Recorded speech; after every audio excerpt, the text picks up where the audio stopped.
Hello friends, welcome to ILA classes, the school of competitive exams. ಇವತ್ತಿನ ಪ್ರಮುಖವಾದಂತಹ current affairs ಟಾಪಿಕ್ಗಳನ್ನು discuss ಮಾಡೋಣ. ಇವತ್ತಿನ discussion ಅನ್ನು ಪ್ರಾರಂಭ ಮಾಡೋದಕ್ಕಿಂತ ಮುಂಚೆ ಕಳೆದ ಸೆಷನ್ನಲ್ಲಿ ಕೇಳಲಾದಂತಹ ಪ್ರಶ್ನೆಯ ಸರಿಯಾದ ಉತ್ತರವನ್ನು ಮೊದಲು ತಿಳಿದುಕೊಳ್ಳೋಣ. ಈ ಕೆಳಗಿನ ಯಾವ ಕ್ಷೇತ್ರಕ್ಕೆ ಸಂಬಂಧಿಸಿದಂತೆ ಅಭಿವೃದ್ಧಿಯನ್ನು ಮಾಡುವ ಉದ್ದೇಶದಿಂದ ಕೇಂದ್ರ ಸರ್ಕಾರದಿಂದ ಈ ಸಮರ್ಥ್ ಅನ್ನುವ ಯೋಜನೆಯನ್ನು ಜಾರಿಗೊಳಿಸಲಾಗಿತ್ತು ಅಂತ ಪ್ರಶ್ನೆಯನ್ನು ಕೇಳಲಾಗಿತ್ತು. ಆಪ್ಷನ್ಗಳಲ್ಲಿ ಜವಳಿ ವಲಯ, ಆಪ್ಷನ್ 2 ಔಷಧೀಯ ವಲಯ, ಆಪ್ಷನ್ 3 ಕೃಷಿ ಕ್ಷೇತ್ರ ಅಥವಾ ಆಪ್ಷನ್ 4 ಮೇಲಿನ ಎಲ್ಲವೂ ಅಂತ ನೀಡಲಾಗಿತ್ತು. ಸರಿಯಾದ ಉತ್ತರ ಆಪ್ಷನ್ 1, ಈ ಜವಳಿ ಉದ್ಯಮಕ್ಕೆ ಸಂಬಂಧಪಟ್ಟಂತೆ ಅಥವಾ ಈ ಜವಳಿ ವಲಯಕ್ಕೆ ಸಂಬಂಧಪಟ್ಟಂತೆ ಈ ಅಭಿವೃದ್ಧಿಯನ್ನು ಮಾಡುವಂಥ ಉದ್ದೇಶದಿಂದ ಸಮರ್ಥ್ ಅನ್ನುವ ಯೋಜನೆಯನ್ನು ಪ್ರಾರಂಭ ಮಾಡಲಾಗಿತ್ತು. ಮುಖ್ಯವಾಗಿ 2017-18ನೇ ವರ್ಷದಿಂದ 2019-20 3 ವರ್ಷಗಳವರೆಗೆ ಈ ಸಮರ್ಥ್ ಅನ್ನುವ ಯೋಜನೆಯನ್ನು ಮುಖ್ಯವಾಗಿ ಜವಳಿ ವಲಯದ ಅಭಿವೃದ್ಧಿ ಯೋಜನೆಯಾಗಿ ಗುರುತಿಸಲ್ಪಡ್ತಾ ಇತ್ತು. ಸೊ ಅಷ್ಟೇ ಅಲ್ಲದೆ ಈ ಜವಳಿ ಉದ್ಯಮದಲ್ಲಿ ಅದರಲ್ಲೂ ಕೂಡ ಈ ಕೈಮಗ್ಗ, ಕರಕುಶಲ, ರೇಷ್ಮೆ ಮತ್ತು ಸೆಣಬಿನ ಸಾಂಪ್ರದಾಯಿಕ ವಲಯದಲ್ಲಿ ಈ ಕೆಲಸ ಮಾಡುವಂತಹ ಉದ್ಯೋಗಿಗಳಿಗೆ ಅಥವಾ ಕಾರ್ಮಿಕರಿಗೆ ಅವರ ಕೌಶಲ್ಯವನ್ನು ಉನ್ನತೀಕರಣ ಮಾಡುವಂತಹ ಉದ್ದೇಶದಿಂದ ಮತ್ತು ಈ ವೇತನ ಮತ್ತು ಸ್ವಯಂ ಉದ್ಯೋಗದ ಮೂಲಕ ಸುಸ್ಥಿರ ಜೀವನೋಪಾಯವನ್ನು ಈ ಒಂದು ಉದ್ಯಮದಲ್ಲಿ ತೊಡಗಿದಂತಹ ವ್ಯಕ್ತಿಗಳಿಗೆ ಅಥವಾ ಕಾರ್ಮಿಕರಿಗೆ ನೀಡುವಂತಹ ಉದ್ದೇಶವನ್ನು ಇಟ್ಕೊಂಡು ಸಮರ್ಥ್ ಅನ್ನುವ ಯೋಜನೆಯನ್ನು ಕೇಂದ್ರ ಸರ್ಕಾರದಿಂದ ಪ್ರಾರಂಭ ಮಾಡಲಾಗಿತ್ತು. ಇದನ್ನು ಸ್ಥಾಪನೆ ಮಾಡಿದಂತಹ ವರ್ಷ, ಈ ಸ್ಕೀಮ್ ಜಾರಿಗೆ ಬಂದಂತಹ ವರ್ಷ 2017-18ನೇ ವರ್ಷ. ಸೊ ಆನ್ಸರ್ ಮಾಡಿದಂತಹ ಎಲ್ಲ ಸ್ಟೂಡೆಂಟ್ಸ್ಗಳಿಗೆ ಕಂಗ್ರ್ಯಾಚುಲೇಷನ್ಸ್. ಇದೇ ರೀತಿ ಡಿಸ್ಕಷನ್ನಲ್ಲಿ ಭಾಗವಹಿಸ್ತಾ ಇರಿ. ಅದೇ ರೀತಿಯಾಗಿ ಇನ್ನೊಂದು ಕ್ವಶನನ್ನು ಕೂಡ ಡಿಸ್ಕಷನ್ ಮಾಡುವಂತಹ ಸಂದರ್ಭದಲ್ಲಿ ಕೇಳಿದ್ದೆ. 22ನೇ ಲಾ ಕಮಿಷನ್ ಆಫ್ ಇಂಡಿಯಾ ಅಥವಾ ಭಾರತದ 22ನೇ ಕಾನೂನು ಆಯೋಗದ ಅಧ್ಯಕ್ಷರು ಯಾರಾಗಿದ್ದಾರೆ ಅಂತ ಪ್ರಶ್ನೆಯನ್ನು ಕೇಳಿದ್ದೆ. ಸರಿಯಾದ ಉತ್ತರ ರಿತುರಾಜ್ ಅವಸ್ಥಿ ಅಂತ. ಸೊ ಈ ಆನ್ಸರ್ ಮಾಡಿದಂತಹ ಎಲ್ಲ ಸ್ಟೂಡೆಂಟ್ಸ್ಗಳಿಗೆ ಕೂಡ ಕಂಗ್ರ್ಯಾಚುಲೇಷನ್ಸ್. ಇನ್ನು ಇವತ್ತಿನ ಪ್ರಶ್ನೆಯನ್ನು ನೋಡೋದಾದರೆ, ಭಾರತದಲ್ಲಿ ಈ ಗ್ರಾಹಕ ಸಂರಕ್ಷಣಾ ಕಾಯ್ದೆ ಅಥವಾ ಕನ್ಸ್ಯೂಮರ್ ರೈಟ್ಸ್ ಪ್ರೊಟೆಕ್ಷನ್ ಆ್ಯಕ್ಟ್ ಅನ್ನು ಯಾವ ವರ್ಷದಲ್ಲಿ ಜಾರಿಗೊಳಿಸಲಾಯಿತು ಅಂತ ಪ್ರಶ್ನೆ ಇದೆ. ಗ್ರಾಹಕ ಸಂರಕ್ಷಣಾ ಕಾಯ್ದೆಯನ್ನು ಜಾರಿಗೊಳಿಸಿದಂತಹ ವರ್ಷ ಯಾವುದು ಅಂತ ಗುರುತಿಸಬೇಕಾಗಿದೆ. Option A 1975, option B 1986, option C 1997 ಅಥವಾ ಆಪ್ಷನ್ ಡಿ 2021 ಅಂತ ಇದೆ. ನಿಮ್ಮ ಉತ್ತರಗಳನ್ನು ಕಮೆಂಟ್ ಬಾಕ್ಸ್ನಲ್ಲಿ ಕಮೆಂಟ್ ಮಾಡಿ. ನ್ಯಾಷನಲ್ ಕನ್ಸ್ಯೂಮರ್ ಆ್ಯಕ್ಟ್ಸ್ ಪ್ರೊಟೆಕ್ಷನ್ ಆ್ಯಕ್ಟನ್ನು ಯಾವ ವರ್ಷ ಜಾರಿಗೊಳಿಸಲಾಯಿತು ಅಂತ ಕಮೆಂಟ್ ಬಾಕ್ಸ್ನಲ್ಲಿ ಕಮೆಂಟ್ ಮಾಡಿ. ಮುಂದಿನ ಸೆಷನ್ನಲ್ಲಿ ಇದರ ಕರೆಕ್ಟ್ ಆನ್ಸರನ್ನು ತಿಳಿದುಕೊಳ್ಳೋಣ. ILA ಕ್ಲಾಸಸ್ ಧಾರವಾಡನಲ್ಲಿ ಹೊಸ ಬ್ಯಾಚ್ಗಳು ಪ್ರಾರಂಭವಾಗ್ತಾ ಇವೆ. ಹೊಸ KAS, PSI, PC ಬ್ಯಾಚ್ಗಳು ಪ್ರಾರಂಭವಾಗ್ತಾ ಇದ್ದು, ಇಂಟ್ರೆಸ್ಟ್ ಇರುವಂತಹ ಅಭ್ಯರ್ಥಿಗಳು ILA ಕ್ಲಾಸಸ್ ಗಟ್ಟು ಸ್ಕ್ವೇರ್ ಬಿಲ್ಡಿಂಗ್ನ ಸಪ್ತಾಪುರ ಬ್ರಾಂಚ್ಗೆ ಭೇಟಿ ನೀಡುವುದರ ಮೂಲಕ ಅಡ್ಮಿಷನ್ ಮಾಡ್ಕೋಬಹುದು. ನಿಮ್ಮ ಯಾವುದೇ ಕ್ವೇರೀಸ್ಗಳು ಇದ್ದರೆ ಕೆಳಗೆ ತಿಳಿಸಲಾದಂತಹ ಕಾಂಟ್ಯಾಕ್ಟ್ ನಂಬರನ್ನು ಸಂಪರ್ಕಿಸುವುದರ ಮೂಲಕ ಕ್ವೇರೀಸ್ಗಳನ್ನು ಕ್ಲಿಯರ್ ಮಾಡಿಕೊಂಡು ಅಡ್ಮಿಷನ್ ಮಾಡ್ಕೋಬಹುದಾಗಿದೆ. ಕಾಂಟ್ಯಾಕ್ಟ್ ನಂಬರ್ 9353312470 ಅಂತ. ಇನ್ನೂ ಹೆಚ್ಚಿನ ಮಾಹಿತಿಗಾಗಿ ಈ ಕೆಳಗಿನ ಕಾಂಟ್ಯಾಕ್ಟ್ ನಂಬರ್ಗೆ ಸಂಪರ್ಕಿಸಿ. ನಮ್ಮ ಯೂಟ್ಯೂಬ್ ಚಾನಲ್ಗೆ ಹೊಸದಾಗಿ ಭೇಟಿ ನೀಡ್ತಾ ಇದ್ದರೆ ಸಬ್ಸ್ಕ್ರೈಬ್ ಮಾಡಿ, ಬೆಲ್ ಐಕಾನನ್ನು ಕ್ಲಿಕ್ ಮಾಡಿ. ಇದರಿಂದ ನಾವು ಅಪ್ಲೋಡ್ ಮಾಡುವಂಥ ಎಲ್ಲ ವಿಡಿಯೋಗಳ ನೋಟಿಫಿಕೇಷನ್ಗಳನ್ನು ನೀವು ಇನ್ಸ್ಟಂಟಾಗಿ ಪಡ್ಕೋಬಹುದಾಗಿದೆ. ಈಗ ಡಿಸ್ಕಸ್ ಮಾಡ್ತಾ ಇರುವಂತಹ ಕರೆಂಟ್ ಅಫೇರ್ಸ್ ನೋಟ್ಸ್ಗಳನ್ನು ಫ್ರೀಯಾಗಿ ಡೌನ್ಲೋಡ್ ಮಾಡಿಕೊಳ್ಳಲು ನಮ್ಮ ಟೆಲಿಗ್ರಾಮ್ ಚಾನಲ್ ILA ಕ್ಲಾಸಸ್ಸನ್ನು ಸಬ್ಸ್ಕ್ರೈಬ್ ಮಾಡಿ. ಇನ್ನು ಇವತ್ತಿನ ಆರ್ಟಿಕಲ್ಗೆ ಸಂಬಂಧಪಟ್ಟಂತಹ ಪ್ರಶ್ನೆಯನ್ನು ನೋಡೋದಾದರೆ, IUCN ಕೆಂಪು ಪಟ್ಟಿಯಲ್ಲಿ ಅಂದರೆ international union for conservation of nature ಅನ್ನುವ ಈ ಒಂದು ಸಂಸ್ಥೆಯ ಕೆಂಪು ಪಟ್ಟಿಯಲ್ಲಿ ಈ ಒರಂಗುಟಾನ್ ಅನ್ನುವ ಪ್ರಾಣಿಯನ್ನು ಯಾವ ವರ್ಗದಲ್ಲಿ ಸೇರಿಸಲಾಗಿದೆ ಅಂತ ಪ್ರಶ್ನೆ ಇದೆ. ಆಪ್ಷನ್ 1, ಈ ಒರಂಗುಟಾನ್ ಅನ್ನುವ ಪ್ರಾಣಿಯನ್ನು ತೀವ್ರವಾಗಿ ಅಳಿವಿನಂಚಿನಲ್ಲಿರುವಂತಹ ಅಥವಾ ಕ್ರಿಟಿಕಲಿ ಎಂಡೇಂಜರ್ಡ್ ಅನ್ನುವ ಕ್ಯಾಟಗರಿಯಲ್ಲಿ ಆ್ಯಡ್ ಮಾಡಲಾಗಿದೆ ಅಂತ ಇದೆ. ಆಪ್ಷನ್ 2, ಈ ಒರಂಗುಟಾನ್ ಪ್ರಾಣಿಯನ್ನು ಅಪಾಯದಲ್ಲಿದೆ ಅಥವಾ ಎಂಡೇಂಜರ್ಡ್ ಸ್ಪಿಸೀಸ್ ಅಂತ ಆ್ಯಡ್ ಮಾಡಲಾಗಿದೆ ಅಂತ ಇದೆ. ಆಪ್ಷನ್ 3, ವಲ್ನರೇಬಲ್ ಅಥವಾ ದುರ್ಬಲ ವರ್ಗದಲ್ಲಿ ಈ ಒರಂಗುಟಾನ್ ಪ್ರಾಣಿಯನ್ನು ಆ್ಯಡ್ ಮಾಡಲಾಗಿದೆ ಅಂತ ಇದೆ. ಆಪ್ಷನ್ 4, ಲೀಸ್ಟ್ ಕನ್ಸರ್ನ್ಡ್ ಅಥವಾ ಕನಿಷ್ಠ ಕಾಳಜಿಯನ್ನು ಈ ಒರಂಗುಟಾನ್ ಪ್ರಾಣಿಯ ಒಂದು ಕ್ಯಾಟಗರಿಯಲ್ಲಿ IUCN ಕ್ಯಾಟಗರಿಯಲ್ಲಿ ಆ್ಯಡ್ ಮಾಡಲಾಗಿದೆ ಅಂತ ಇದೆ. ಸೊ ಸರಿಯಾದ ಉತ್ತರ ಆಪ್ಷನ್ 1, ಈ ಒರಂಗುಟಾನ್ ಅನ್ನುವ ಪ್ರಾಣಿಯನ್ನು IUCN ಕೆಂಪು ಪಟ್ಟಿಯಲ್ಲಿ ತೀವ್ರವಾಗಿ ಅಳಿವಿನಂಚಿನಲ್ಲಿರುವಂತಹ ಪ್ರಾಣಿ ಅಥವಾ ಕ್ರಿಟಿಕಲಿ ಎಂಡೇಂಜರ್ಡ್ ಸ್ಪಿಸೀಸ್ ಅಂತ ಆ್ಯಡ್ ಮಾಡಲಾಗಿದೆ. ಸೊ ಮಂಗನ ಜಾತಿಗೆ ಸೇರಿದಂತಹ ಈ ಒಂದು ಪ್ರಾಣಿಯನ್ನು ಕ್ರಿಟಿಕಲಿ ಎಂಡೇಂಜರ್ಡ್ ಅನ್ನುವ ಒಂದು ಕ್ಯಾಟಗರಿಯಲ್ಲಿ IUCN ಈ ಒಂದು ಸಂಸ್ಥೆಯಿಂದ ಕೆಂಪು ಪಟ್ಟಿಯಲ್ಲಿ ಆ್ಯಡ್ ಮಾಡಲಾಗಿದೆ. ಸೊ ಇದಕ್ಕೆ ಸಂರಕ್ಷಣೆಯನ್ನು ಒದಗಿಸುವಂತಹ ನಿಟ್ಟಿನಲ್ಲಿ ಸಾಕಷ್ಟು ಕಾರ್ಯಕ್ರಮಗಳನ್ನು ಕೂಡ ಕೈಗೊಳ್ಳಲಾಗ್ತಾ ಇದೆ. ಸೊ ರೀಸೆಂಟಾಗಿ ಈ ಒರೆಂಗುಟಾನ್ ಅನ್ನುವ ಪ್ರಾಣಿ, ಈ ಇಮೇಜ್ನಲ್ಲಿ ನೋಡ್ಬೋದು ನೀವು, ಮಂಗನಂತೆ ಕಾಣುವಂತಹ ಈ ಒಂದು ಒರೆಂಗುಟಾನ್ ಅನ್ನುವ ಪ್ರಾಣಿ ಸಾಕಷ್ಟು ಸಂರಕ್ಷಣೆಯನ್ನು ಒದಗಿಸಲಾದಂತಹ ಪ್ರಾಣಿಯಾಗಿದೆ.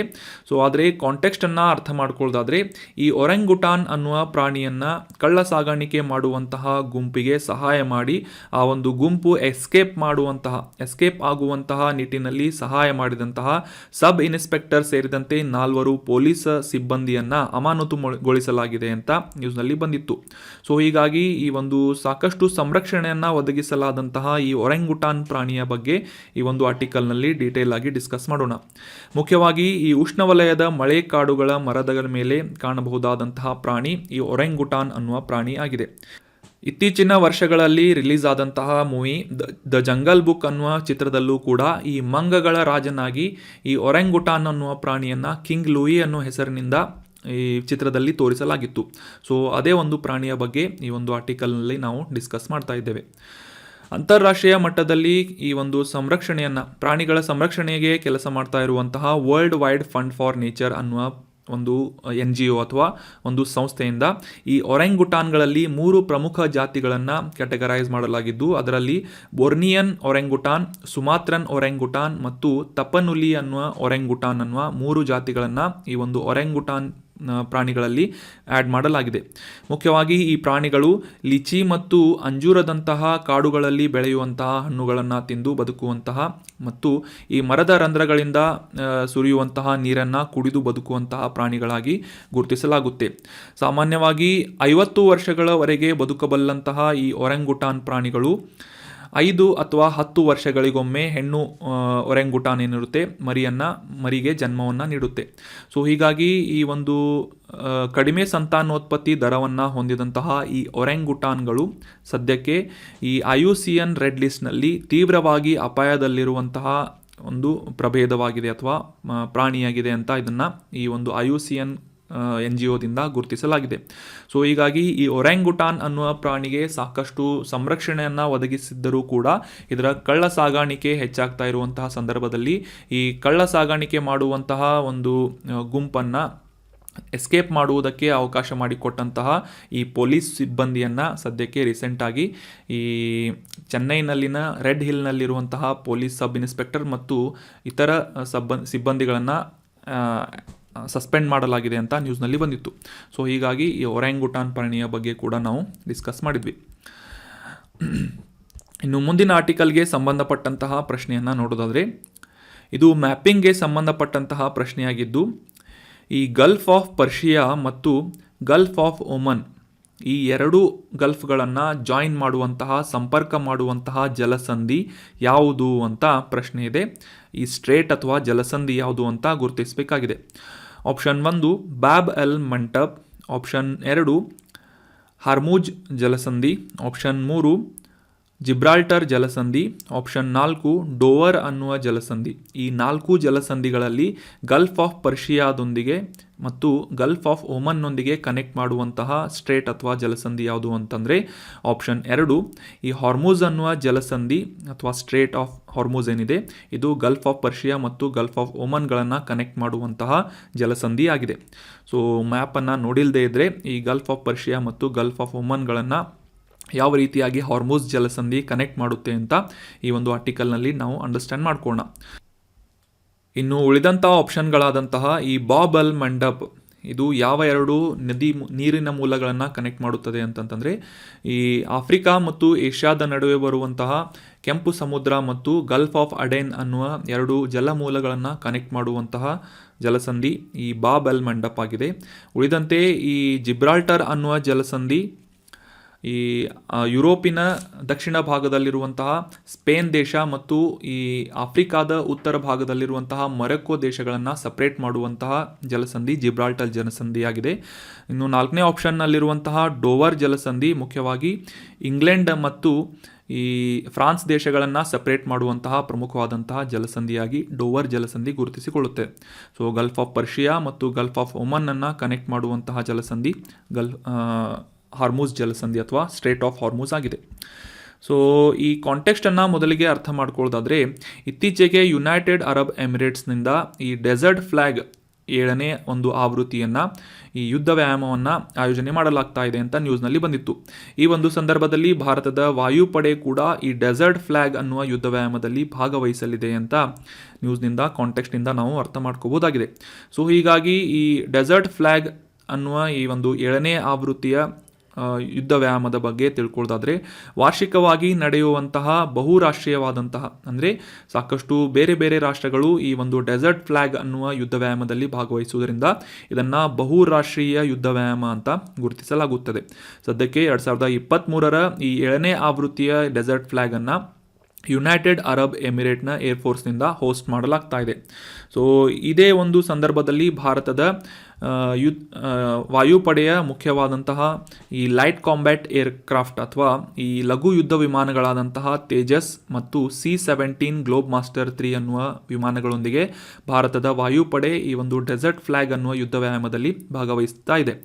ಸೊ ಭಾರತ ಮತ್ತು ಯುನೈಟೆಡ್ ಅರಬ್ ಎಮಿರೇಟ್ಸ್ ಈ ಎರಡು ದೇಶಗಳನ್ನು ಹೊರತುಪಡಿಸಿ ಈ ಒಂದು ಯುದ್ಧ ವ್ಯಾಯಾಮದಲ್ಲಿ France, Kuwait, Australia, UK, Bahrain, Morocco, Spain, Republic of Korea, United States of America ಈ ರೀತಿಯಾದಂತಹ ಸಾಕಷ್ಟು ದೇಶಗಳ ವಾಯುಪಡೆಗಳ ಸಶಸ್ತ್ರ ಪಡೆಗಳ ಸೈನಿಕರು ಈ ಒಂದು ಡೆಸರ್ಟ್ ಫ್ಲ್ಯಾಗ್ ಅನ್ನುವ ಯುದ್ಧ ವ್ಯಾಯಾಮದಲ್ಲಿ ಭಾಗವಹಿಸ್ತಾ ಇದ್ದಾರೆ.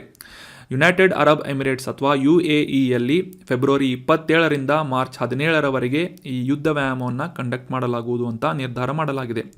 ಸೊ ಅಷ್ಟೇ ಅಲ್ಲದೆ ಭಾರತ ಮತ್ತು UAE ಯುನೈಟೆಡ್ ಅರಬ್ ಎಮಿರೇಟ್ಸ್ಗಳ ನಡುವೆ ಜಂಟಿಯಾಗಿ ಕಾರ್ಯಕ್ರಮವನ್ನು ಮಾಡಲಾಗುವಂತಹ ಕೆಲವೊಂದಿಷ್ಟು ಪ್ರಮುಖ ಯುದ್ಧ ವ್ಯಾಯಾಮಗಳು ಅಥವಾ ಮಿಲಿಟರಿ ವ್ಯಾಯಾಮಗಳು ಯಾವುವು ಅಂತಂದರೆ, ಈ ಬೈಲ್ಯಾಟ್ ಅನ್ನುವ ಈ ಒಂದು ಯುದ್ಧ ವ್ಯಾಯಾಮ ಮತ್ತು ಡೆಸರ್ಟ್ ಈಗಲ್ 2 ಅನ್ನುವ ಯುದ್ಧ ವ್ಯಾಯಾಮದಲ್ಲಿ ಈ ಭಾರತ ಮತ್ತು ಯುನೈಟೆಡ್ ಅರಬ್ ಎಮಿರೇಟ್ಸ್ಗಳು ಜಂಟಿಯಾಗಿ ಭಾಗವಹಿಸುತ್ತವೆ. ಸೊ ನೆನ್ಪಿಟ್ಕೊಳ್ಳಿ, ಬೈಲ್ಯಾಟ್ ಮತ್ತು ಡೆಸರ್ಟ್ ಈಗಲ್ ಇದನ್ನು ಭಾರತ ಯುನೈಟೆಡ್ ಅರಬ್ ಎಮಿರೇಟ್ಸ್ ಅನ್ನುವ ದೇಶದ ಈ ಮಿಲಿಟರಿ ವ್ಯಾಯಾಮವಾಗಿ ಪ್ರತಿ ವರ್ಷ ಕಂಡಕ್ಟ್ ಮಾಡುತ್ತದೆ. ಇನ್ನು ಈ ಒಂದು ಆರ್ಟಿಕಲ್ನಲ್ಲಿ ಡಿಸ್ಕಸ್ ಮಾಡಲಾದಂತಹ ಯುನೈಟೆಡ್ ಅರಬ್ ಎಮಿರೇಟ್ಸ್ನಲ್ಲಿ ಈ ಡೆಸರ್ಟ್ ಫ್ಲ್ಯಾಗ್ ಅನ್ನುವ ಯುದ್ಧ ವ್ಯಾಯಾಮವನ್ನು ನಡೆಸಲಾಗ್ತಾ ಇದೆ ಅಂತ ಡಿಸ್ಕಸ್ ಮಾಡಿದ್ವಿ. ಸೊ ಹೀಗಾಗಿ ಈ UAE ಬಗ್ಗೆ ಈ ಒಂದು ಆರ್ಟಿಕಲ್ನಲ್ಲಿ ಡಿಸ್ಕಸ್ ಮಾಡೋದಾದರೆ, ಮಧ್ಯ ಏಷ್ಯಾದ ಪ್ರಮುಖ ರಾಷ್ಟ್ರಗಳಲ್ಲಿ ಅಥವಾ ಗಲ್ಫ್ ಕಂಟ್ರೀಸ್ಗಳಲ್ಲಿ ಪ್ರಮುಖವಾಗಿ ಕೊಳ್ಳುವಂತಹ ಒಂದು ದೇಶ ಯಾವುದು ಅಂತಂದರೆ ಯುನೈಟೆಡ್ ಅರಬ್ ಎಮಿರೇಟ್ಸ್ ಆಗಿದೆ. ಇದರ ರಾಜಧಾನಿ ಯಾವುದು ಅಂತಂದರೆ ಅಬುಧಾಬಿ ಆಗಿದೆ. ಈ ಒಂದು ಇಮೇಜ್ನಲ್ಲಿ ನಾವು ನೋಡ್ಬೋದು, ಈ ಪರ್ಷಿಯನ್ ಗಲ್ಫ್ಗೆ ಸಂಬಂಧಪಟ್ಟಂತೆ ಕರಾವಳಿಯನ್ನು ಶೇರ್ ಮಾಡುವಂತಹ ಪ್ರಮುಖ ರಾಷ್ಟ್ರ ಈ ಯುನೈಟೆಡ್ ಅರಬ್ ಎಮಿರೇಟ್ಸ್ ಆಗಿದೆ. ಸೊ ಅಷ್ಟೇ ಅಲ್ಲದೆ ಈ ಒಂದು ಪರ್ಷಿಯನ್ ಗಲ್ಫ್ ಅಥವಾ ಗಲ್ಫ್ ಆಫ್ ಪರ್ಷಿಯಾ ಇದರ ಬಗ್ಗೆ ಡಿಸ್ಕಸ್ ಮಾಡಿದ್ದರಿಂದ ಇದರ ಒಂದು ಇನ್ಫಾರ್ಮೇಷನ್ ಅಥವಾ ಮ್ಯಾಪನ್ನು ಕೂಡ ಡೀಟೇಲ್ ಆಗಿ ಡಿಸ್ಕಸ್ ಮಾಡೋಣ. ಈ ಒಂದು ಇಮೇಜ್ನಲ್ಲಿ ನೋಡಬಹುದಾದಂತಹ, ಇದನ್ನು ಝೂಮ್ ಮಾಡಿ ನೋಡಿದರೆ ಗಲ್ಫ್ ಆಫ್ ಪರ್ಷಿಯಾನ್ನು ನೀವು ನೋಡಬಹುದಾಗಿದೆ. ಸೊ ಅದೇ ರೀತಿಯಾಗಿ ಯುನೈಟೆಡ್ ಅರಬ್ ಎಮಿರೇಟ್ಸನ್ನು ಕೂಡ ಇಲ್ಲಿ ನೋಡ್ಬೋದು ನೀವು. UAEಯನ್ನು, ಅದರ ರಾಜಧಾನಿಯಾದಂತಹ ಅಬುಧಾಬಿಯನ್ನು ಕೂಡ ಇಲ್ಲಿ ಲೊಕೇಟ್ ಮಾಡಲಾಗಿದೆ. ಸೊ ಹೀಗಾಗಿ ಈ ಗಲ್ಫ್ ಆಫ್ ಪರ್ಷಿಯಾ ಮತ್ತು ಅದಕ್ಕೆ ಸಂಬಂಧಪಟ್ಟಂತೆ ಈ ಅರಬ್ಬಿ ಸಮುದ್ರದ ನೀರನ್ನು ಶೇರ್ ಮಾಡುವಂತಹ ಗಲ್ಫ್ ಆಫ್ ಒಮನ್, ಈ ಎರಡು ನೀರಿನ ಸಮೂಹಗಳನ್ನು ಕನೆಕ್ಟ್ ಮಾಡುವಂತಹ ಪ್ರಮುಖ ಜಲಸಂಧಿಯಾಗಿ ಸ್ಟ್ರೇಟ್ ಆಫ್ ಹಾರ್ಮುಜ್ ಗುರುತಿಸಿಕೊಳ್ಳುತ್ತೆ ಅಂತ ನಾವು ಕ್ವಶನ್ನಲ್ಲಿ ಡಿಸ್ಕಸ್ ಮಾಡಿದ್ವಿ. ಸೊ ನೆನ್ಪಿಟ್ಕೊಳ್ಳಿ, ಈ ಹಾರ್ಮುಜ್ ಅನ್ನುವ ಜಲಸಂಧಿ ಕನೆಕ್ಟ್ ಮಾಡುವಂತಹ ಎರಡು ಜಲಮೂಲಗಳು ಯಾವುವು ಅಂತಂದರೆ ಗಲ್ಫ್ ಆಫ್ ಪರ್ಷಿಯಾ ಮತ್ತು gulf of Oman. Gulf of Oman ಅಂತ ಇದನ್ನ ಯಾಕೆ ಕರೀತಾರೆ ಅಂತಂದರೆ, ಈ ಒಮನ್ ದೇಶದೊಂದಿಗೆ ಈ ಕರಾವಳಿಯನ್ನು ಹಂಚಿಕೊಳ್ಳುವಂತಹ ಈ ನೀರನ್ನು ಅಥವಾ ಭಾಗವನ್ನು ಗಲ್ಫ್ ಆಫ್ ಒಮನ್ ಅಂತ ಗುರುತಿಸಲಾಗುತ್ತದೆ. ಈ ಇಮೇಜ್ನಲ್ಲಿ ನೋಡ್ಬೋದು ನೀವು, ಯುನೈಟೆಡ್ ಅರಬ್ ಎಮಿರೇಟ್ಸ್ ಒಮನ್ ದೇಶದ ಈ ಒಂದು ಭೂಭಾಗವನ್ನು ಬೇರ್ಪಡಿಸುವಂತಹ ಪ್ರಮುಖ ರಾಷ್ಟ್ರವಾಗಿದೆ. ಈ ಒಂದು ಇಮೇಜ್ನಲ್ಲಿ ನೋಡುವ ಹಾಗೆ ಒಮನ್ ದೇಶ ಇಲ್ಲಿ ಕೂಡ ನೋಡ್ಬೋದು ಇದರ ಪಾರ್ಟನ್ನು. ಇನ್ನು ಉಳಿದಂತೆ ಇದರ ಪ್ರಮುಖವಾದಂತಹ ಭಾಗವನ್ನು ಈ ಯುನೈಟೆಡ್ ಅರಬ್ ಎಮಿರೇಟ್ಸ್ನ ಪಶ್ಚಿಮ ಭಾಗದಲ್ಲಿ ನಾವು ಗುರುತಿಸಬಹುದಾಗಿದೆ. ಸೊ ಇದರ ಕರಾವಳಿಯನ್ನು ಹಂಚಿಕೊಳ್ಳುವಂತಹ ಪ್ರಮುಖ ರಾಷ್ಟ್ರ ಅಥವಾ ಈ ಒಂದು ಜಲಸಂಧಿ ಸ್ಟ್ರೇಟ್ ಆಫ್ ಹಾರ್ಮುಜ್ ಆಗಿದೆ. ಸೊ ಇನ್ನು ಈ ಯುನೈಟೆಡ್ ಅರಬ್ ಎಮಿರೇಟ್ಸ್ನ ಪ್ರಮುಖವಾದಂತಹ ನೆರೆಹೊರೆಯ ರಾಷ್ಟ್ರಗಳನ್ನು ನೋಡೋದಾದರೆ, ಪಶ್ಚಿಮ ಮತ್ತು ಉತ್ತರದಲ್ಲಿ ಇದು ಸೌದಿ ಅರೇಬಿಯಾ ರಾಷ್ಟ್ರವನ್ನು ಅದರ ಒಂದು ಗಡಿಯನ್ನು ಶೇರ್ ಮಾಡಿದರೆ, ದಕ್ಷಿಣದಲ್ಲಿ ಒಮನ್ ದೇಶದ ಗಡಿಯನ್ನು ಈ ಯುನೈಟೆಡ್ ಅರಬ್ ಎಮಿರೇಟ್ಸ್ ಶೇರ್ ಮಾಡುತ್ತದೆ. So that was about detail information of UAE. ಸದ್ಯಕ್ಕೆ ಈ ಡೆಸರ್ಟ್ ಫ್ಲ್ಯಾಗ್ ಅನ್ನುವ ಈ ಒಂದು ಯುದ್ಧ ವ್ಯಾಯಾಮವನ್ನು ಯುನೈಟೆಡ್ ಅರಬ್ ಎಮಿರೇಟ್ಸ್ನಲ್ಲಿ ಆಯೋಜನೆ ಮಾಡಲಾಗ್ತಾ ಇದೆ. ಇನ್ನು ಮುಂದಿನ ಪ್ರಶ್ನೆಯನ್ನು ನೋಡೋದಾದರೆ ಉನ್ನಿಂಗ್ ಅನ್ನುವ ಹಬ್ಬವನ್ನು ಎಲ್ಲಿ ಆಚರಿಸಲಾಗುತ್ತದೆ ಅಂತ ಪ್ರಶ್ನೆ ಇದೆ. ಆಪ್ಷನ್ಗಳಲ್ಲಿ ಯಾವ ರಾಜ್ಯ ಅಂತ ಗುರುತಿಸಬೇಕಾಗಿದ್ದು, ಆಪ್ಷನ್ 1 ತ್ರಿಪುರಾ ರಾಜ್ಯ, option 2 Arunachal Pradesh, option 3 Assam, option 4 Andaman ದ್ವೀಪ ಅಂತ ಇದೆ. ಸರಿಯಾದ ಉತ್ತರ ಆಪ್ಷನ್ 2 ಅರುಣಾಚಲ್ ಪ್ರದೇಶ್. ಈ ಒಂದು ರಾಜ್ಯದಲ್ಲಿ ಈ ಉನ್ನಿಂಗ್ ಅನ್ನುವ ಹಬ್ಬವನ್ನು ವಿಶೇಷವಾದಂತಹ ಬುಡಕಟ್ಟು ಆದಿ ಅನ್ನುವ ಬುಡಕಟ್ಟು ಸಮುದಾಯದಿಂದ ಆಚರಿಸಲಾಗುತ್ತದೆ. ಸೊ ನೆನ್ಪಿಟ್ಕೊಳ್ಳಿ, ಉನ್ನಿಂಗ್ ಹಬ್ಬ ಅರುಣಾಚಲ್ ಪ್ರದೇಶದಲ್ಲಿ ಆಚರಣೆ ಮಾಡಲಾಗುತ್ತದೆ. ಸೊ ಕಾಂಟೆಕ್ಸ್ಟನ್ನು ಅರ್ಥ ಮಾಡ್ಕೊಳ್ಳೋದಾದರೆ, ಈ ವರ್ಣರಂಜಿತವಾದಂತಹ ಸಿಯಾಂಗ್ ಉನ್ನಿಂಗ್ ಅನ್ನುವ ಉತ್ಸವದಲ್ಲಿ ನಮ್ಮ ಕೇಂದ್ರ ಬಂದರುಗಳು, ಹಡಗು ಮತ್ತು ಜಲ ಮಾರ್ಗಗಳ ಸಚಿವರು ಮತ್ತು ಆಯುಷ್ ಸಚಿವರಿಂದ ಈ ಅರುಣಾಚಲ್ ಪ್ರದೇಶದಲ್ಲಿ ಆಯೋಜನೆಯಾಗುವಂತಹ ಈ ಉನ್ನಿಂಗ್ ಹಬ್ಬದಲ್ಲಿ ಭಾಗವಹಿಸಲಾಗಿತ್ತು ಅಂತ ನ್ಯೂಸ್ನಲ್ಲಿ ನಾವು ಓದಿದ್ವಿ. ಸೊ ಹೀಗಾಗಿ ಇದಕ್ಕೆ ಸಂಬಂಧಪಟ್ಟಂತಹ ಉನ್ನಿಂಗ್ ಫೆಸ್ಟಿವಲ್ಗೆ ಸಂಬಂಧಪಟ್ಟಂತಹ ಕೆಲವೊಂದಿಷ್ಟು ಪ್ರಮುಖ ಮಾಹಿತಿಗಳನ್ನು ಈ ಒಂದು ಆರ್ಟಿಕಲ್ನಲ್ಲಿ ಡಿಸ್ಕಸ್ ಮಾಡೋಣ. ಮುಖ್ಯವಾಗಿ ಅರುಣಾಚಲ್ ಪ್ರದೇಶದಲ್ಲಿ ವಾಸಿಸುವಂತಹ ಈ ಆದಿ ಸಮುದಾಯದಿಂದ ಹೊಸ ವರ್ಷದ ಹಬ್ಬವಾಗಿ ಉನ್ನಿಂಗ್ ಹಬ್ಬವನ್ನು ಆಚರಣೆ ಮಾಡಲಾಗುತ್ತದೆ. ಮುಖ್ಯವಾಗಿ ಕೃಷಿ ಕೊಯ್ಲು ಮಾಡುವಂತಹ ಋತುವಾಗಿ ಈ ಉನ್ನಿಂಗ್ ಫೆಸ್ಟಿವಲನ್ನು ಸುಗ್ಗಿ ಹಬ್ಬವಾಗಿ ಆಚರಿಸಲಾಗುತ್ತದೆ. ಅದೇ ರೀತಿಯಾಗಿ ಆದಿ ಅನ್ನುವ ಸಮುದಾಯದಿಂದ ಈ ಒಂದು ಫೆಸ್ಟಿವಲನ್ನು ಅಥವಾ ಹಬ್ಬವನ್ನು ಆಚರಣೆ ಮಾಡಲಾಗುತ್ತೆ. ಮುಖ್ಯವಾಗಿ ಈ ಆದಿ ಸಮುದಾಯದ ಹೊಸ ಋತುವನ್ನು ಆಗಮನ ಮಾಡುವಂತಹ ಸಂದರ್ಭ ಮತ್ತು ಈ ಸಮುದಾಯದ ನಡುವಿನ ಬಾಂಧವ್ಯವನ್ನು ಬಲಪಡಿಸುವಂತಹ ನಿಟ್ಟಿನಲ್ಲಿ ಒಂದು ಅವಕಾಶವನ್ನು ಒದಗಿಸಿಕೊಡುವಂತಹ ಹಬ್ಬವಾಗಿ ಈ ಉನ್ನಿಂಗ್ ಫೆಸ್ಟಿವಲನ್ನು ಈ ಅರುಣಾಚಲ್ ಪ್ರದೇಶದಲ್ಲಿ ಆದಿ ಅನ್ನುವ ಬುಡಕಟ್ಟು ಸಮುದಾಯದಿಂದ ಆಚರಣೆ ಮಾಡಲಾಗುತ್ತೆ. ಸೊ ಈ ಸಮುದಾಯ ನ್ಯೂಸ್ನಲ್ಲಿರೋದ್ರಿಂದ ಇದಕ್ಕೆ ಸಂಬಂಧಪಟ್ಟಂತಹ ಪ್ರಶ್ನೆಯನ್ನು ಕೂಡ ಎಕ್ಸಾಮ್ನಲ್ಲಿ ಕೇಳ್ಬೋದು. ಆದಿ ಸಮುದಾಯದ ಕುರಿತಾದಂತಹ ಕೆಲವೊಂದಿಷ್ಟು ಪ್ರಮುಖ ಸಂಗತಿಗಳನ್ನು ಈ ಒಂದು ಸ್ಲೈಡ್ನಲ್ಲಿ ಡಿಸ್ಕಸ್ ಮಾಡೋಣ. ಮುಖ್ಯವಾಗಿ 16ನೇ ಶತಮಾನದಲ್ಲಿ ಭಾರತಕ್ಕೆ ದಕ್ಷಿಣ ಚೀನಾದಿಂದ ಬಂದಂತಹ ಸಮುದಾಯ ಈ ಆದಿ ಅನ್ನುವ ಸಮುದಾಯ ಆಗಿದೆ. ಸದ್ಯಕ್ಕೆ ಇವರು ವಾಸಿಸುವಂತಹ ಅರುಣಾಚಲ್ ಪ್ರದೇಶದ ದಿಬಾಂಗ್ ಕಣಿವೆ ಜಿಲ್ಲೆಯಲ್ಲಿ ಈ ಒಂದು ಸಮುದಾಯವನ್ನು ನಾವು ಹೆಚ್ಚಾಗಿ ಕಾಣಬಹುದಾಗಿದ್ದು, ಈ ಅರುಣಾಚಲ್ ಪ್ರದೇಶದ ರೋಯಿಂಗ್ ಮತ್ತು ಡಬುಂಗ್ ಅನ್ನುವ ಪ್ರದೇಶಗಳಲ್ಲಿ ವಿಶೇಷವಾಗಿ ಈ ಸಮುದಾಯದವರು ವಾಸವಾಗಿದ್ದಾರೆ. ಮೂಲತಃ ಕೃಷಿಯನ್ನು ಅವಲಂಬನೆ ಮಾಡಿದಂತಹ ಈ ಒಂದು ಸಮುದಾಯದವರು ಕಬ್ಬು ಮತ್ತು ಬಿದಿರಿನ ವಸ್ತುಗಳನ್ನು ತಯಾರಿಸುವುದರಲ್ಲಿ ಸಾಕಷ್ಟು ಪರಿಣಿತಿಯನ್ನು ಹೊಂದಿರುತ್ತಾರೆ. ಸೊ ಅಷ್ಟೇ ಅಲ್ಲದೆ ಈ ಭತ್ತದ ಕೃಷಿ ಮತ್ತು ಸ್ಥಳಾಂತರ ಬೇಸಾಯ ಪದ್ಧತಿಗಳನ್ನು ಅಭ್ಯಾಸ ಮಾಡುವಂತಹ ಈ ಆದಿ ಸಮುದಾಯದವರು ಈ ಸೋಲುಂಗ್ ಮತ್ತು ಅರಾನ್ ಅನ್ನುವ 2 ಪ್ರಮುಖವಾದಂತಹ ಹಬ್ಬಗಳನ್ನು ಕೂಡ ಆಚರಣೆ ಮಾಡುತ್ತಾರೆ.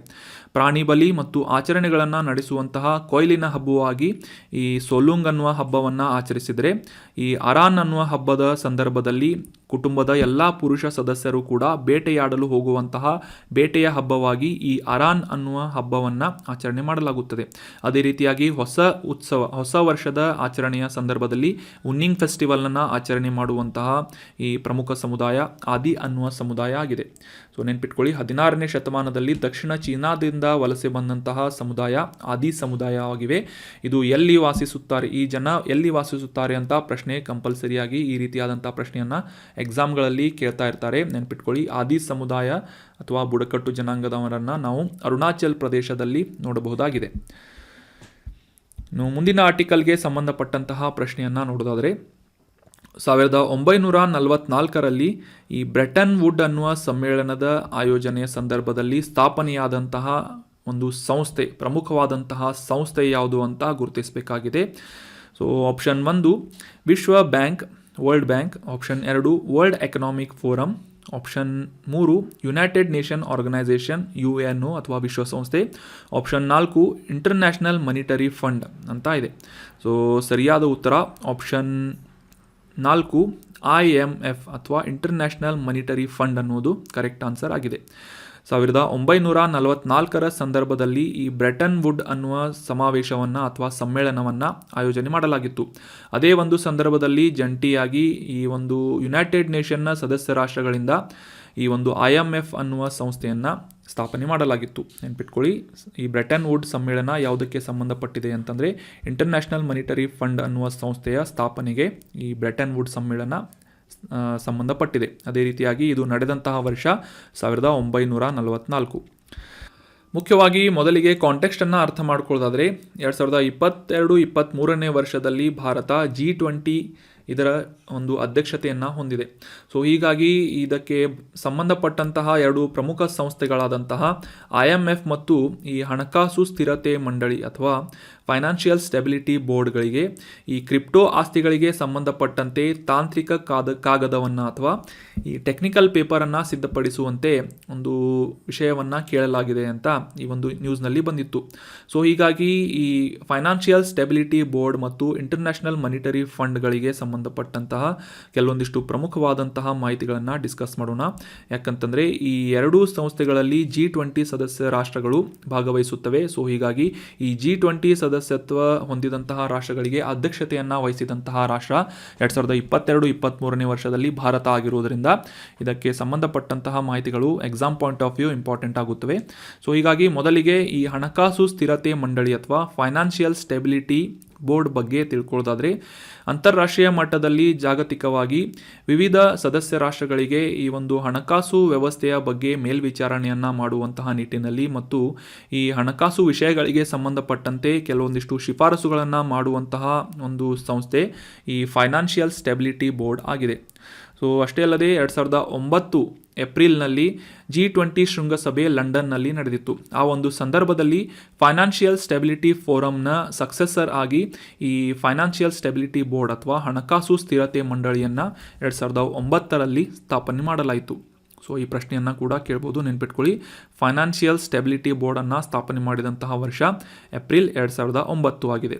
ಇನ್ನು ಇದರ ಪ್ರಧಾನ ಕಚೇರಿ ಅಥವಾ ಹೆಡ್ ಕ್ವಾರ್ಟರ್ ಇರುವುದು ಸ್ವಿಟ್ಜರ್ಲ್ಯಾಂಡ್ ದೇಶದ ಬಾಸೆಲ್ ಅನ್ನುವ ನಗರದಲ್ಲಿ. ಮತ್ತು ಇದರಲ್ಲಿ ಆಲ್ರೆಡಿ ಡಿಸ್ಕಸ್ ಮಾಡಿದ ಹಾಗೆ G20 ಗ್ರೂಪಿಂಗ್ಸ್ನ ಪ್ರಮುಖ ಆರ್ಥಿಕ ರಾಷ್ಟ್ರಗಳು ಈ ಒಂದು ಫೈನಾನ್ಷಿಯಲ್ ಸ್ಟೆಬಿಲಿಟಿ ಬೋರ್ಡ್ನಲ್ಲಿ ಭಾಗವಹಿಸುತ್ತವೆ. ಅಷ್ಟೇ ಅಲ್ಲದೆ ಸದ್ಯಕ್ಕೆ 68 ಸದಸ್ಯ ರಾಷ್ಟ್ರಗಳನ್ನು ಒಳಗೊಂಡಂತೆ ಭಾರತವು ಕೂಡ FSBಯ ಪ್ರಮುಖವಾದಂತಹ ಸಕ್ರಿಯ ಸದಸ್ಯ ರಾಷ್ಟ್ರವಾಗಿ ಗುರುತಿಸಿಕೊಳ್ಳುತ್ತದೆ. ಇನ್ನು ಈ ಒಂದು ಆರ್ಟಿಕಲ್ನಲ್ಲಿ ಡಿಸ್ಕಸ್ ಮಾಡಲಾದಂತಹ IMF ಅನ್ನುವ ಸಂಸ್ಥೆ, ಅಂತಾರಾಷ್ಟ್ರೀಯ ಹಣಕಾಸು ನಿಧಿ, ಈ ಒಂದು ಸಂಸ್ಥೆಯ ಕುರಿತಾದಂತಹ ಮಾಹಿತಿಗಳನ್ನು ಆಲ್ರೆಡಿ ನೀವು ಸಾಕಷ್ಟು ಬಾರಿ ಓದಿರ್ತೀರಿ. ಆದರೂ ಕೂಡ ಈ ಇನ್ಫಾರ್ಮೇಷನನ್ನು ಮತ್ತೊಮ್ಮೆ ರಿವೈಸ್ ಮಾಡಿಬಿಡೋಣ. ಕ್ವಶನ್ನಲ್ಲಿ ಡಿಸ್ಕಸ್ ಮಾಡಿದ ಹಾಗೆ 1944ರಲ್ಲಿ ಈ ಬ್ರೆಟನ್ ವುಡ್ಸ್ ಅನ್ನುವ ಕಾನ್ಫರೆನ್ಸನ್ನು ಆಯೋಜನೆ ಮಾಡಲಾಗಿತ್ತು.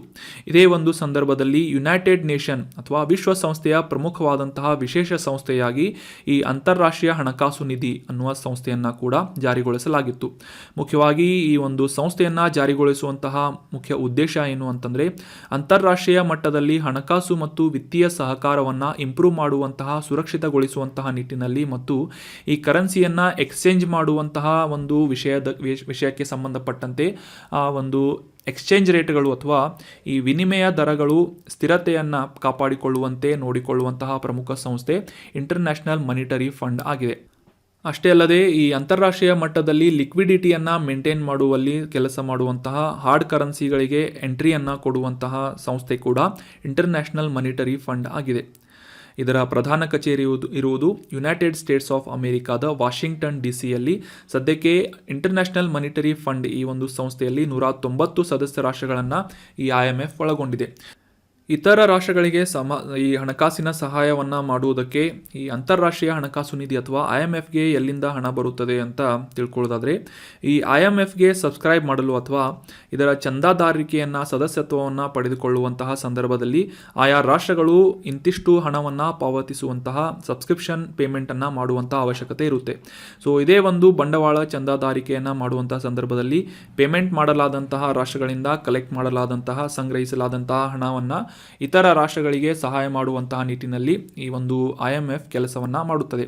ಸೊ ಅಷ್ಟೇ ಅಲ್ಲದೆ ಆಯಾ ರಾಷ್ಟ್ರಗಳು ನೀಡುವಂತಹ ಬಂಡವಾಳದ ಆಧಾರದ ಮೇಲೆ ಆಯಾ ರಾಷ್ಟ್ರಗಳಿಗೆ ಕೋಟಾವನ್ನು ಕೂಡ ಅಥವಾ ಪ್ರಯಾರಿಟಿಯನ್ನು ಕೂಡ ನಿಗದಿಪಡಿಸಲಾಗುತ್ತೆ ಈ ಒಂದು IMFನ ಮುಖಾಂತರ.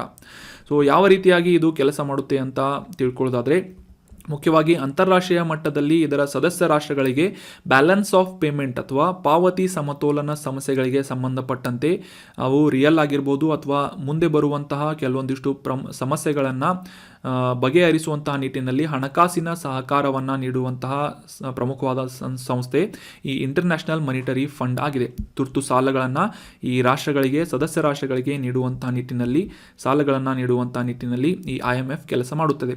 ಸೊ ಇತ್ತೀಚೆಗೆ ಈ ದಿವಾಳಿಯಾದಂತಹ ಶ್ರೀಲಂಕಾ ಆಗಿರ್ಬೋದು ಅಥವಾ ದಿವಾಳಿ ಆಗುವಂತಹ ನಿಟ್ಟಿನಲ್ಲಿ ಸಾಗ್ತಾ ಇರುವಂತಹ ಪಾಕಿಸ್ತಾನ ಆಗಿರ್ಬೋದು, ಈ ರಾಷ್ಟ್ರಗಳಿಗೆ ಸಾಕಷ್ಟು ಬಾರಿ ಇಂಟರ್ನ್ಯಾಷನಲ್ ಮಾನಿಟರಿ ಫಂಡ್ ಸಾಲಗಳನ್ನು ನೀಡ್ತಾ ಇರುತ್ತೆ. So that was about detailed information of International Monetary Fund. ಇನ್ನು ಮುಂದಿನ ಆರ್ಟಿಕಲ್ಗೆ ಸಂಬಂಧಪಟ್ಟಂತಹ ಪ್ರಶ್ನೆಯನ್ನು ನೋಡೋದಾದರೆ, ಇತ್ತೀಚೆಗೆ ಇಂಟರ್ನ್ಯಾಷನಲ್ ಇಂಟೆಲೆಕ್ಚುವಲ್ ಪ್ರಾಪರ್ಟಿ ರಿಪೋರ್ಟ್ ಅಥವಾ ಇಂಡೆಕ್ಸನ್ನು ಜಾರಿಗೊಳಿಸಲಾಗಿದೆ. ಸೊ ಈ ಒಂದು ಇಂಡೆಕ್ಸ್ ಅಥವಾ ಸೂಚ್ಯಂಕದಲ್ಲಿ ಭಾರತ ಯಾವ ರ್ಯಾಂಕನ್ನು ಪಡೆದುಕೊಂಡಿದೆ ಅಂತ ಪ್ರಶ್ನೆ ಇದೆ. ಇಂಟೆಲೆಕ್ಚುವಲ್ ಪ್ರಾಪರ್ಟಿ ಅಂತಂದರೆ ಬೌದ್ಧಿಕ ಆಸ್ತಿ, ಇದಕ್ಕೆ ಸಂಬಂಧಪಟ್ಟಂತಹ ಅಂತಾರಾಷ್ಟ್ರೀಯ ವರದಿಯನ್ನು ಸೂಚ್ಯಂಕವನ್ನು ಜಾರಿಗೊಳಿಸಲಾಗಿದ್ದು ಅದರಲ್ಲಿ ಭಾರತದ ಸ್ಥಾನ ಎಷ್ಟು ಅಂತ ಗುರುತಿಸಬೇಕಾಗಿದೆ. ಆಪ್ಷನ್ 1 26ನೇ ರ್ಯಾಂಕ್, ಆಪ್ಷನ್ 2 35ನೇ ರ್ಯಾಂಕ್, ಆಪ್ಷನ್ 3 42ನೇ ರ್ಯಾಂಕ್ ಅಥವಾ ಆಪ್ಷನ್ 4 56ನೇ ರ್ಯಾಂಕ್ ಅಂತ ಇದೆ. ಸೊ ಸರಿಯಾದ ಉತ್ತರ ಆಪ್ಷನ್ 3. 2023ರ ಈ ಅಂತಾರಾಷ್ಟ್ರೀಯ ಬೌದ್ಧಿಕ ಆಸ್ತಿ ವರದಿಯಲ್ಲಿ ಭಾರತ 42ನೇ ರ್ಯಾಂಕನ್ನು ಪಡೆದುಕೊಂಡಿದೆ. So option 3 is right answer. ಮೊದಲಿಗೆ ಕಾಂಟೆಕ್ಸ್ಟನ್ನು ಆಲ್ರೆಡಿ ಡಿಸ್ಕಸ್ ಮಾಡಿದ ಹಾಗೆ, ಇತ್ತೀಚೆಗೆ ಯುನೈಟೆಡ್ ಸ್ಟೇಟ್ಸ್ನ ಚೇಂಬರ್ ಆಫ್ ಕಾಮರ್ಸ್ನಿಂದ ವಾರ್ಷಿಕವಾಗಿ ಬಿಡುಗಡೆ ಮಾಡಲಾಗುವಂತಹ ಇಂಟರ್ನ್ಯಾಷನಲ್ ಇಂಟೆಲೆಕ್ಚುವಲ್ ಪ್ರಾಪರ್ಟಿ ಇಂಡೆಕ್ಸ್ ಅಥವಾ IP ಸೂಚ್ಯಂಕವನ್ನು ಬಿಡುಗಡೆ ಮಾಡಲಾಗಿದೆ. 55 ಪ್ರಮುಖ ಜಾಗತಿಕ ರಾಷ್ಟ್ರಗಳಲ್ಲಿ, ಆರ್ಥಿಕತೆಯನ್ನು ಹೊಂದಿದಂತಹ ರಾಷ್ಟ್ರಗಳಲ್ಲಿ ಭಾರತ 42ನೇ ರ್ಯಾಂಕನ್ನು ಪಡೆದುಕೊಂಡಿದೆ ಅಂತ ಈ ಒಂದು ವರದಿಯಿಂದ ನಾವು ಅರ್ಥ ಮಾಡ್ಕೋಬೋದಾಗಿದೆ.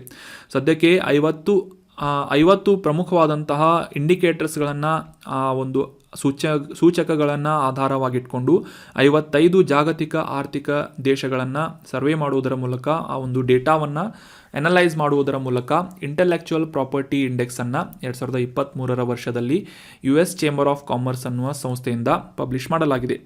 ಸೊ ಅಷ್ಟೇ ಅಲ್ಲದೆ ಈ ಒಂದು ಸೂಚ್ಯಂಕದಲ್ಲಿ ಮುಖ್ಯವಾಗಿ ಈ ಕಮರ್ಷಿಯಲ್ ಸಂಬಂಧಪಟ್ಟಂತೆ ಅಥವಾ ವ್ಯಾಪಾರೀಕರಣಕ್ಕೆ ಸಂಬಂಧಪಟ್ಟಂತೆ ಈ ಪೇಟೆಂಟ್ ಆಗಿರ್ಬೋದು ಅಥವಾ ಕಾಪಿರೈಟ್ಸ್ಗಳಾಗಿರ್ಬೋದು, ಈ ರೀತಿಯಾದಂತಹ ಪ್ರಮುಖ ಬೌದ್ಧಿಕ ಆಸ್ತಿಗಳಿಗೆ ಸಂಬಂಧಪಟ್ಟಂತೆ ಯಾವ ರೀತಿಯಾಗಿ ದೇಶಗಳು ಅಂತಾರಾಷ್ಟ್ರೀಯ ಒಪ್ಪಂದಗಳಿಗೆ ಅನುಮೋದನೆಯನ್ನು ನೀಡುತ್ತವೆ ಅನ್ನುವ ಒಂದು ಆಧಾರದ ಮೇಲೆ ಈ ಒಂದು ಸೂಚ್ಯಂಕವನ್ನು ಪಬ್ಲಿಷ್ ಮಾಡಲಾಗುತ್ತೆ. 2023ರ ಈ ಇಂಟರ್ನ್ಯಾಷನಲ್ IP ಇಂಡೆಕ್ಸ್ನಲ್ಲಿ ಯುನೈಟೆಡ್ ಸ್ಟೇಟ್ಸ್ ಆಫ್ ಅಮೆರಿಕಾ ಮೊದಲ ಸ್ಥಾನವನ್ನು ಪಡೆದಿದ್ದರೆ, 2ನೇ ಸ್ಥಾನವನ್ನು UK ಮತ್ತು 3ನೇ ಸ್ಥಾನವನ್ನು ಫ್ರಾನ್ಸ್ ದೇಶಗಳು ಪಡೆದುಕೊಂಡಿವೆ. ಸೊ ಈ 55 ರಾಷ್ಟ್ರಗಳ ಈ ಒಂದು ಸೂಚ್ಯಂಕದಲ್ಲಿ 42ನೇ ಸ್ಥಾನವನ್ನು ಭಾರತ ಪಡೆದುಕೊಂಡಿದೆ. ಈ ಒಂದು ಆರ್ಟಿಕಲ್ನಲ್ಲಿ ಡಿಸ್ಕಸ್ ಮಾಡಲಾದಂತಹ ಅಂತಾರಾಷ್ಟ್ರೀಯ ಬೌದ್ಧಿಕ ಆಸ್ತಿ ಅಥವಾ ಈ ಇಂಟೆಲೆಕ್ಚುವಲ್ ಪ್ರಾಪರ್ಟೀಸ್ ಅಂದರೆ ಏನು ಅಂತ ತಿಳ್ಕೊಳ್ಳೋದಾದರೆ, ಮುಖ್ಯವಾಗಿ ಮಾನವ ತನ್ನ ಬುದ್ಧಿಶಕ್ತಿಯಿಂದ ಸೃಷ್ಟಿಸಿದಂತಹ ಪ್ರಮುಖ ವಿಷಯಗಳಾದಂತಹ ಸಾಹಿತ್ಯ ಆಗಿರ್ಬೋದು, ಕಲಾತ್ಮಕ ಕೃತಿಗಳಾಗಿರ್ಬೋದು ಅಥವಾ ವಿಶೇಷವಾದಂತಹ ಡಿಸೈನ್ಗಳಾಗಿರ್ಬೋದು, ವಿನ್ಯಾಸಗಳು, ಸೊ ವಾಣಿಜ್ಯಕ್ಕೆ ಸಂಬಂಧಪಟ್ಟಂತಹ ಸಿಂಬಾಲ್ಗಳಾಗಿರ್ಬೋದು, ಬ್ರ್ಯಾಂಡ್ಸ್ಗಳಾಗಿರ್ಬೋದು, ಲೋಗೋಗಳಾಗಿರ್ಬೋದು, ಬ್ರ್ಯಾಂಡ್ ನೇಮ್ಗಳಾಗಿರ್ಬೋದು ಅಥವಾ ಚಿತ್ರಗಳಾಗಿರ್ಬೋದು, ಈ ರೀತಿಯಾದಂತಹ ಮನುಷ್ಯ ತನ್ನ ಬುದ್ಧಿಶಕ್ತಿಯಿಂದ ಉತ್ಪಾದನೆ ಮಾಡಿದಂತಹ ಅಥವಾ ಸೃಷ್ಟಿ ಮಾಡಿದಂತಹ ಕೆಲವೊಂದಿಷ್ಟು ವಿಷಯಗಳನ್ನು, ಅವುಗಳನ್ನು ಸಂರಕ್ಷಣೆ ಮಾಡುವುದು ಅಥವಾ ಅವುಗಳಿಗೆ ಕಾಪಿರೈಟ್ಸನ್ನು ಒದಗಿಸುವಂತಹ ನಿಟ್ಟಿನಲ್ಲಿ ಈ ಒಂದು ಬೌದ್ಧಿಕ ಆಸ್ತಿಗಳನ್ನು, ಅದರ ಹಕ್ಕನ್ನು ಆ ಒಂದು ವ್ಯಕ್ತಿಗೆ ನೀಡಲಾಗುತ್ತದೆ. ಸೊ ಆವಿಷ್ಕಾರ ಮತ್ತು ಸೃಷ್ಟಿಗೆ ಸಂಬಂಧಪಟ್ಟಂತೆ ನಿರ್ದಿಷ್ಟವಾದ ಅವಧಿಗೆ ಆ ಒಂದು ಕಾಪಿರೈಟ್ಸ್ಗಳನ್ನು ಅಥವಾ ಆ ಪೇಟೆಂಟ್ಗಳನ್ನು ಆ ವ್ಯಕ್ತಿಗೆ ನೀಡಲಾಗುತ್ತದೆ, ಆ ಒಂದು ಸಂಸ್ಥೆಗಳಿಗೆ ನೀಡಲಾಗುತ್ತೆ. ಸೊ ಹೀಗಾಗಿ ಆ ಒಂದು ಬೌದ್ಧಿಕ ಆಸ್ತಿಗಳನ್ನು ಈ ಅನುಮೋದನೆ ನೀಡುವಂತಹ ನಿಟ್ಟಿನಲ್ಲಿ ಯಾವ ರಾಷ್ಟ್ರಗಳು ಎಷ್ಟು ಕೆಲಸವನ್ನು ಮಾಡ್ತಾ ಇವೆ ಮತ್ತು ಈ ಅನ್ವೇಷಣೆಗೆ ಯಾವ ರೀತಿಯಾಗಿ ದೇಶಗಳು ಪ್ರಮುಖವಾಗಿ ಪ್ರೋತ್ಸಾಹವನ್ನು ನೀಡ್ತಾ ಇವೆ ಅನ್ನುವ ಒಂದು ಆಧಾರದ ಮೇಲೆ ಈ ಸೂಚ್ಯಂಕ ಅಥವಾ ವರದಿಯನ್ನು ಪಬ್ಲಿಷ್ ಮಾಡಲಾಗುತ್ತದೆ. ಸೊ ಈ ಬೌದ್ಧಿಕ ಆಸ್ತಿಗಳಲ್ಲಿ ಮುಖ್ಯವಾಗಿ ಪೇಟೆಂಟ್ ಆಗಿರಬಹುದು, ಈ ಹಕ್ಕುಸ್ವಾಮ್ಯ ಅಂತಂದರೆ ಕಾಪಿರೈಟ್ಸ್ ಆಗಿರ್ಬೋದು, ಟ್ರೇಡ್ ಮಾರ್ಕ್ಸ್ಗಳಾಗಿರ್ಬೋದು, ಈ ರೀತಿಯಾದಂತಹ ಸಾಕಷ್ಟು ವಿಷಯಗಳಿಗೆ ಸಂಬಂಧಪಟ್ಟಂತಹ ಈ ಟಾಪಿಕ್ಸ್ಗಳನ್ನು ಬೌದ್ಧಿಕ ಆಸ್ತಿಗಳು ಅಂತ ಕರೆಯಲಾಗುತ್ತದೆ. ಸೊ ನೆನ್ಪಿಟ್ಕೊಳ್ಳಿ, ಈ ಬುಕ್ಸ್ಗಳಾಗಿರ್ಬೋದು ಅಥವಾ ಯಾವುದೇ ಒಂದು ಸಂಸ್ಥೆಯಿಂದ ಪಬ್ಲಿಷ್ ಮಾಡಲಾದಂತಹ ಇನ್ಫಾರ್ಮೇಷನ್ಗಳಾಗಿರ್ಬೋದು, ಡಿಸೈನ್ಗಳಾಗಿರ್ಬೋದು ಅಥವಾ ಯಾವುದೇ ರೀತಿಯಾದಂತಹ ಇನ್ನೋವೇಟಿವ್ ಐಡಿಯಾಸ್ಗಳಾಗಿರ್ಬೋದು, ಇವುಗಳನ್ನು ಯಾವುದೇ ಇತರ ವ್ಯಕ್ತಿಗಳಿಂದ ಡುಪ್ಲಿಕೇಟ್ ಮಾಡಬಾರ್ದು ಅಥವಾ ಆ ಒಂದು ಕಾಪಿಯನ್ನು ಮಾಡಬಾರ್ದು ಅನ್ನುವ ಒಂದು ಉದ್ದೇಶವನ್ನು ಇಟ್ಕೊಂಡು ಈ ಹಕ್ಕುಗಳನ್ನು ಅಥವಾ ಪೇಟೆಂಟ್ಸ್ಗಳನ್ನು ಆ ಒಬ್ಬ ವ್ಯಕ್ತಿಗೆ ಅಥವಾ ಸಂಸ್ಥೆಗಳಿಗೆ ನೀಡಲಾಗುತ್ತದೆ. ಈ ಪರ್ಟಿಕ್ಯುಲರ್ ಸರ್ಟನ್ ಅಮೌಂಟ್ ಆಫ್ ಪೀರಿಯಡ್ವರೆಗೆ ಅಂದರೆ ನಿರ್ದಿಷ್ಟ ಅವಧಿಯವರೆಗೆ ಆ ಒಂದು ಪೇಟೆಂಟ್ ಹಕ್ಕುಗಳನ್ನು ಆ ಒಬ್ಬ ವ್ಯಕ್ತಿ ಅಥವಾ ಸಂಸ್ಥೆಗಳಿಗೆ ನೀಡುವುದರಿಂದ ಅದರಿಂದ ಬರುವಂತಹ ಈ ಇನ್ಕಮನ್ನು ಅವರಿಗೆ ಪ್ರತ್ಯೇಕವಾಗಿ ನೀಡಲಾಗುತ್ತದೆ. ಸೊ ಹೀಗಾಗಿ ಈ ಅಂತಾರಾಷ್ಟ್ರೀಯ ಮಟ್ಟದಲ್ಲಿ ಬೌದ್ಧಿಕ ಆಸ್ತಿಯ ಹಕ್ಕುಗಳನ್ನು ರಕ್ಷಿಸುವಂಥ ನಿಟ್ಟಿನಲ್ಲಿ ಸೂಚ್ಯಂಕವನ್ನು ಜಾರಿಗೊಳಿಸಲಾಗುತ್ತೆ.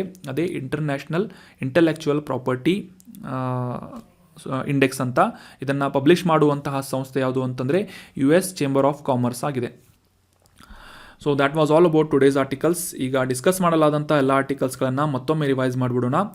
ಮೊದಲನೇ ಆರ್ಟಿಕಲ್ನಲ್ಲಿ ನಾವು ಈ ಒರೆಂಗುಟಾನ್ ಅನ್ನುವ ಪ್ರಾಣಿಯ ಕುರಿತಾದಂತಹ ಡೀಟೇಲ್ ಇನ್ಫಾರ್ಮೇಷನನ್ನು ಡಿಸ್ಕಸ್ ಮಾಡಿದ್ವಿ. ನಂತರದ ಆರ್ಟಿಕಲ್ನಲ್ಲಿ ಈ ಡೆಸರ್ಟ್ ಫ್ಲ್ಯಾಗ್ ಅನ್ನುವ ಯುದ್ಧ ವ್ಯಾಯಾಮ, ಬಹುರಾಷ್ಟ್ರೀಯ ಯುದ್ಧ ವ್ಯಾಯಾಮದ ಬಗ್ಗೆ ಡಿಸ್ಕಸ್ ಮಾಡಿದ್ವಿ. ಸೊ ನಂತರದ ಆರ್ಟಿಕಲ್ನಲ್ಲಿ ಅದಕ್ಕೆ ಮುಂಚೆ ಈ ಯುನೈಟೆಡ್ ಅರಬ್ ಎಮಿರೇಟ್ಸ್ ಮತ್ತು ಸ್ಟೇಟ್ ಆಫ್ ಹಾರ್ಮೂಸ್ ಕುರಿತಾದಂತಹ ಡೀಟೇಲ್ ಮ್ಯಾಪಿಂಗನ್ನು ಕೂಡ ಅಂಡರ್ಸ್ಟ್ಯಾಂಡ್ ಮಾಡ್ಕೊಂಡ್ವಿ.